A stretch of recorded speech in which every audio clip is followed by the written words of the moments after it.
It's coming along. Allahumma salli. If you leave something, you can sit there.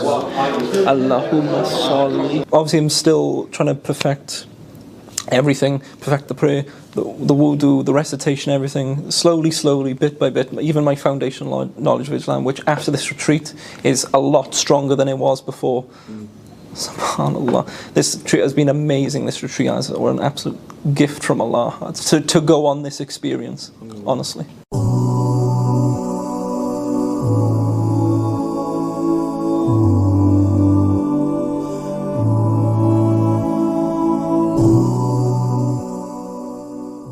I'm 25 years old. I'm from Caerphilly, South Wales. I converted to Islam the 25th of October 2019, just after the Jummah prayer at Dalur Isra in Cardiff, South Wales. Basically, I got to when I was doing my GCSEs in about year 10 or 11. So this is about 2011, 2012 when I left school. And we're in an RE lesson. And we're learning about, preparing for our exams. And they're teaching you about Christianity, Judaism, a little bit of Hinduism. And we literally had like one slideshow on Islam, I guess just as like a tick box exercise for the government, Anyway, so we're writing down off the screen, okay, so it's Islam, it's Abrahamic, strictly monotheistic, similar to Christianity and founded by Prophet Muhammad from Mecca, okay. And just went from there, so I went home and I started Googling about Islam, like, oh, what's this about? I like to learn, So I started learning about Islamic history, culture, what's this black cube building, the Kaaba? What's this city, Mecca? What's Medina? What's this? What are these huge mosques? They're beautiful. So I learned about the history and all about Islam, and I kept doing it. I eventually left school. One of my first jobs was working in a Sky call centre in South Cardiff. Very multicultural kind of place. First day on my training team, walk into the training room and there's everyone there, and then in the corner there's a Niqabi sister, and then as we're going through the training I noticed that she's been sort of left out of the conversations. No one's really talking to her, so I made a point of getting her involved in the conversations and the training, and from there she would sit next to me on the phones and in the training, and we just talk about Islam. I'd ask her about what's this, tell me more about the Prophet Muhammad, tell me more about Islam. And then she would ask me, tell me more about British culture, tell me more about why do you celebrate Christmas, what's Halloween, where does that come from, stuff like that. And we're just going about that. And then one day she goes to me, I can see you're really liking to learn about Islam. If I bring you in a Quran, would you read it? Yes, I would. So the next day she brings me in the Quran. I go home and I read it. And I'm reading it. I'm like, oh, okay, this makes sense. Oh, that's why I believe in that. That's where that's come from. And I'm reading it, and it's beginning to. I'm beginning to like it even more. I start getting a feeling inside me, and it just keeps getting stronger. So I'm reading it. I'm sort of being convinced a little bit by it. It's like, okay, this is making a lot of sense. I didn't expect this to happen. Making a lot of sense. It seems like a good way of life. It makes sense to me. Start thinking, maybe it's the truth, Life gets in the way. I eventually leave that job. You know how life can be. Got my first girlfriend. Worked at other jobs. Life got in the way, and the Quran was just left on the shelf for a while. And then that relationship ended, and I was cleaning my room, and I found the Quran on the top shelf, and I started reading it again. Same things before. I start reading again. It's all making sense to me. There's like a natural draw. There's like a nice feeling inside me when I'm reading it. A pull towards it almost. And then I start asking my Muslim friends again more questions. And they eventually go to me, you need to go to a mosque. You need to meet an imam. So I go to a mosque. I'm absolutely terrified the first time. Truthfully. I was worried there would be like what you see in the media, like really hardcore, really strict, really straight away, and they'd be like, you have to become Muslim, your family are evil, you have to convert them instantly, stuff like that. I was genuinely terrified. I was shaking as I was sitting in the car outside the mosque, waiting to go in. eventually plucked up the courage to go in there. It wasn't like that when I went in. Everyone was so nice. The imam was so kind and nice. He was like, showed me around, like, this is the prayer niche. This is where he delivers the Friday sermon. These are the rows where everyone sits and stands and prostrates, you know, and bows. And I think we must have gone between Maghrib and Isha doing our chat. Because eventually brothers start piling in, you know, for I think the Isha prayer. And they're doing a double take when they see me. They must have thought I was from the council or something, checking the fire doors, it was not blocked, you know, something like that. And eventually they'll all just come up to me and they're all like, oh, pleasure to meet you, pleasure to meet you. They've only known me for like 10 seconds, already shaking my hand, you know. They're all just being nice, and it's a nice energy and it's a nice atmosphere. Anyway, so it's time to pray. The imam goes, here's a folding chair, sit at the back and just watch this. And prayer starts. They bow, and then they go into prostration, and every single hair on my arms stood up. And that feeling I told you when I was reading the Quran, that come back 1,000 times more intense. It's like a really loving feeling. I've never been able to fully describe it. Some people say they've had it as well, like other reverts who can sort of say they've had a similar thing. I can't fully describe it. And at this point I'm pretty much convinced I need to become Muslim, but I'm still so a little bit scared, really. Silly of me. So I say I'm not ready just yet. And then I sent a message to Darul Isra in Cardiff saying I want to learn more about Islam. You know, find another mosque. You know, what's this mosque like? And I met Tan from the mosque. He answered all my questions. Poor guy. Like, I must have had like dozens and dozens of questions from him. Like, if I convert to Islam, what will I have to change about me straight away? Apart from obviously like the no drinking alcohol and the pork and stuff like that. That was already obvious, and I didn't really do that much stuff anyway of that. So that was easy.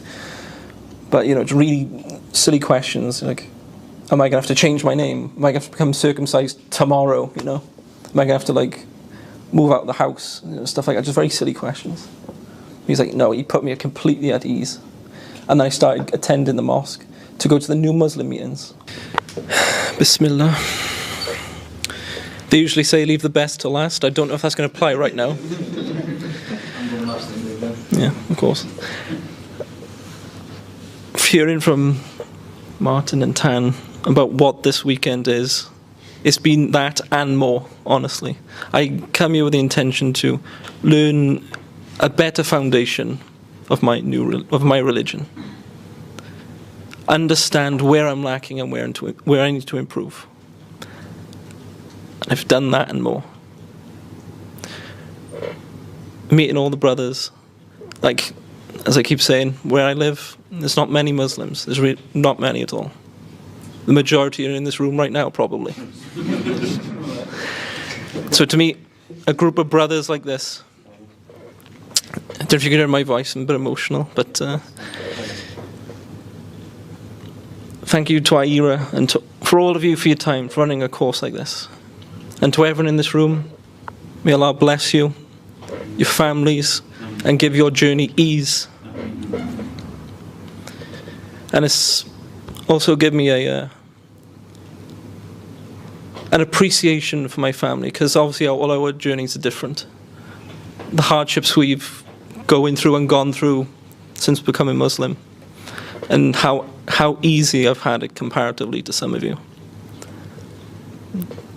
SubhanAllah. So seeing other white people who've become Muslim, they're just like me, some a bit older, some more similar to my age, and they've all had similar experiences. And that convinced me even more. And yeah, on the 25th of October, 2019, just after the Jummah prayer, I took my Shahada.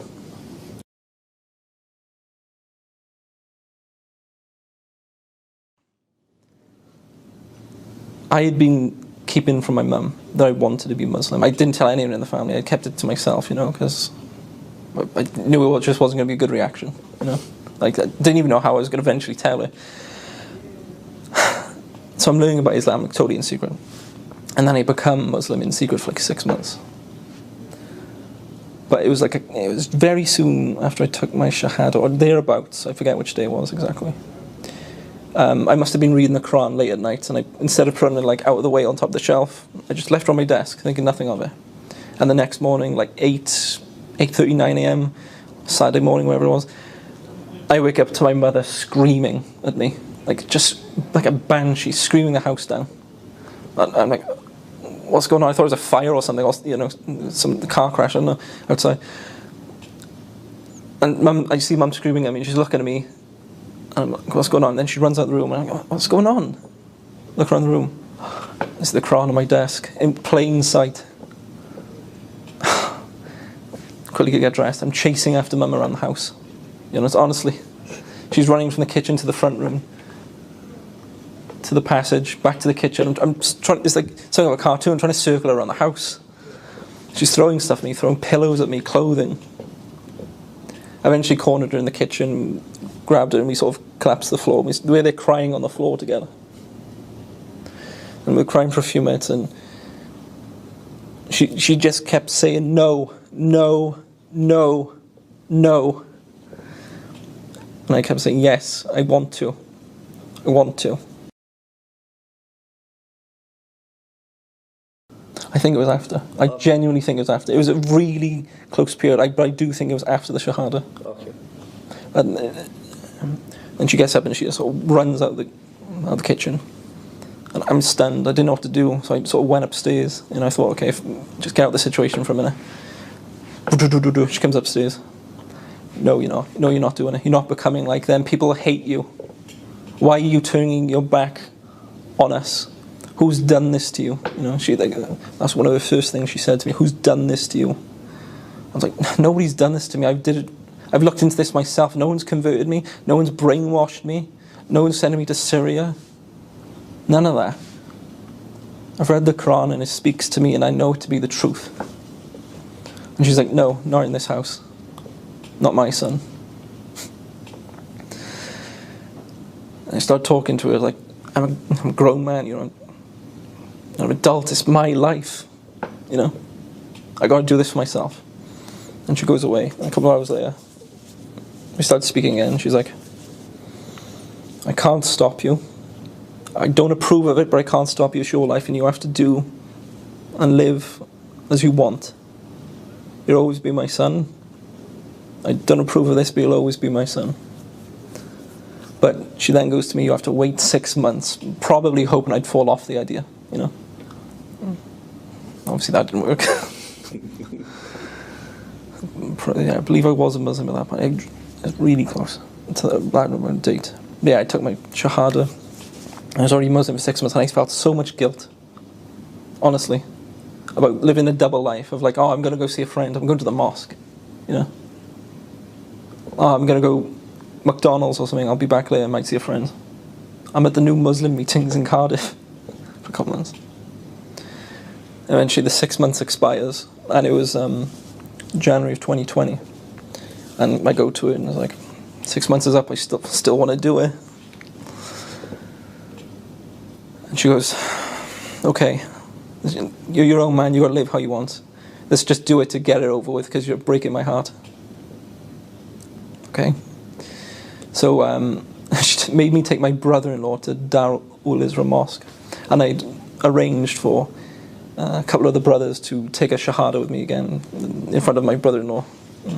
We go and do that, and I've been Muslim ever since, really.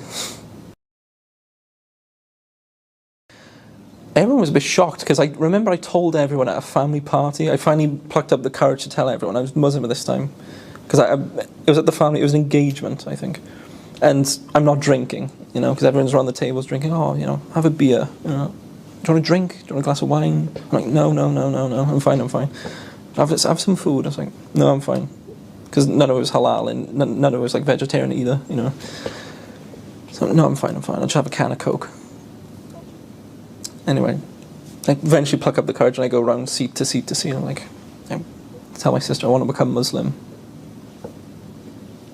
Okay, fair enough. I didn't expect you to say that. I was like, okay, that wasn't the right reaction I wanted. So then I go to the next sibling. to my brother, think about becoming Muslim. Yeah, we heard, you do you, whatever you want. I'm like, okay. And I start going around all the family members, and they're like, yeah, if that's the way you want to live, that's fine. You know, you got to live how you want. You know, just be a nice person.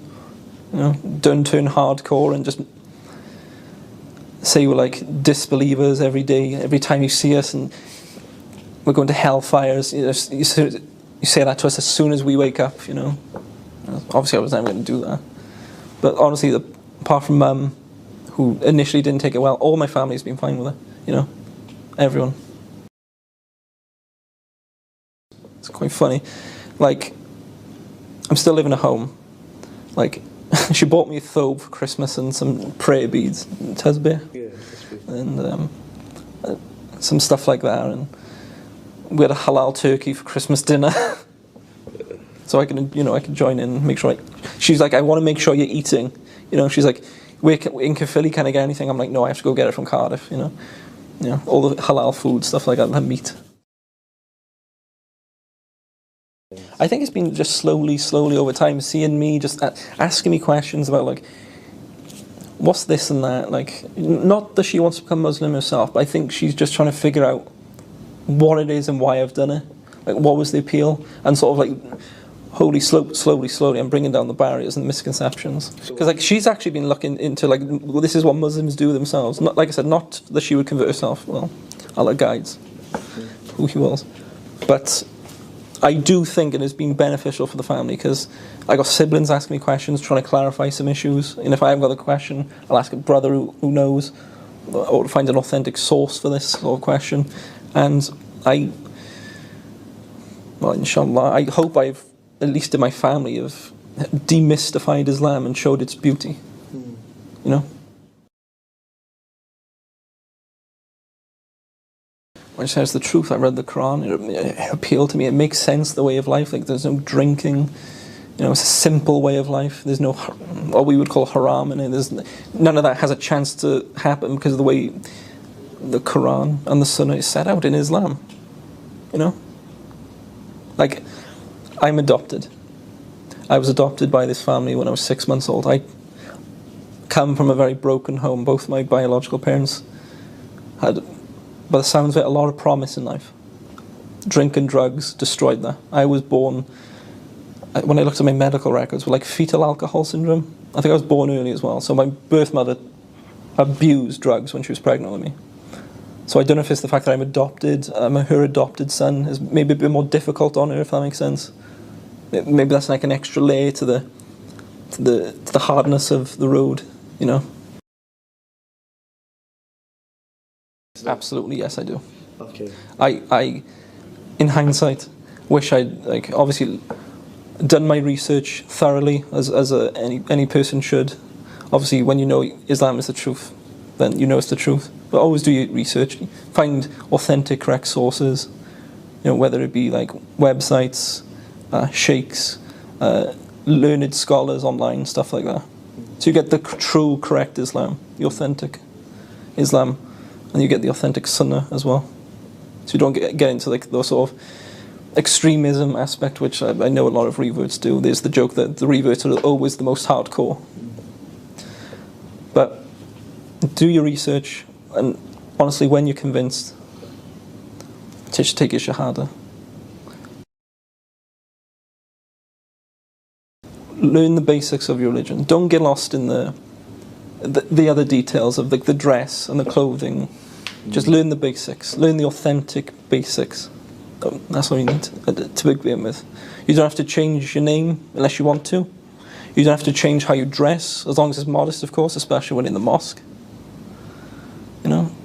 Just be a perfected you, as Allah wants.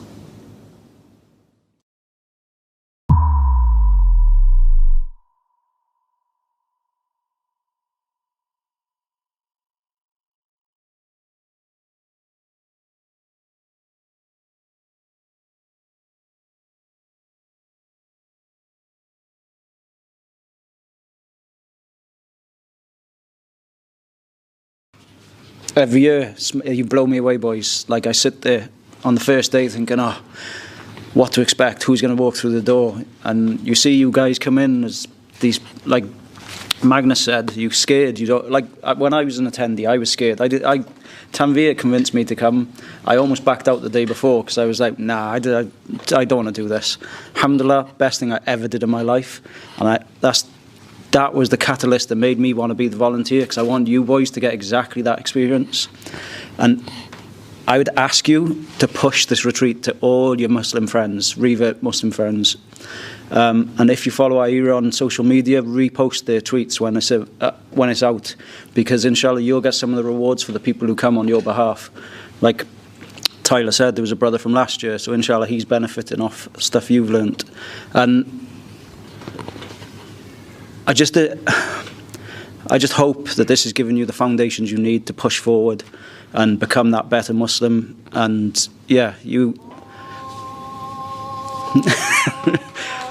Is that time already? Yeah.